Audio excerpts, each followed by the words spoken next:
It's Monday morning. Jesus and his followers are on their way back into Jerusalem, having spent the night in Bethany. As they're on that path between those two cities, they come across a fig tree. Jesus sees the tree, it's full, he sees its leaves, and he goes up to the tree looking for a fig, and this tree bears no fruit. It's absolutely barren. And Jesus curses the tree. He says to it, "May you never produce fruit again." The Gospels tell us that the next day his followers go past that same tree and they're astonished to see the tree has withered up in just the course of that one day. Now we might think to ourselves that seems a little harsh, right? It's just a tree. It's not even in a good location. I think about this tree. It's just a wild tree that seems to be growing on the side of the path, right? It's not an orchard tree that's being pruned and cared for and watered and fertilized. It doesn't have any of those advantages.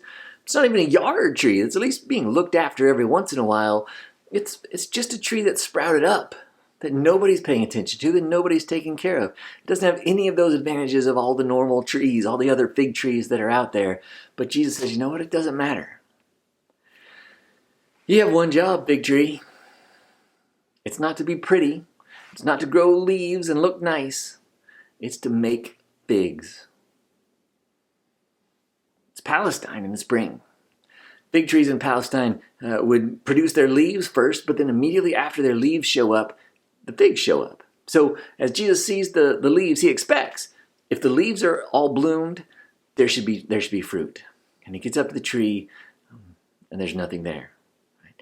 And he essentially says to the tree, look, it's not enough to just sit there and look pretty. You have to do your one job. Now what about you? What about me? You feel like you're not where you should be right now?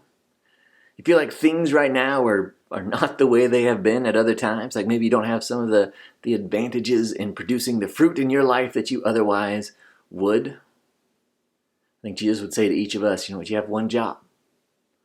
You have one job, and that's to be the light of grace and truth wherever in the world you are right now. Not where you should be?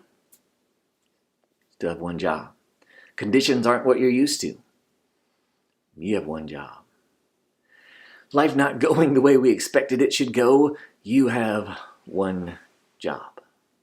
To bear fruit, to be distinctively Christian, to serve and praise God with all of our beings, to love our neighbors well, those who are in our homes with us and those that we have opportunity to affect and to come in contact with outside of it, either by physical means or electronic means. So in this period, when for all of us, our normal context is taken away from us, it is not the way that we normally function. Some of those things that make us feel normal and alive and appreciated and productive, those things aren't there for us right now. They're not there in the same ways right now.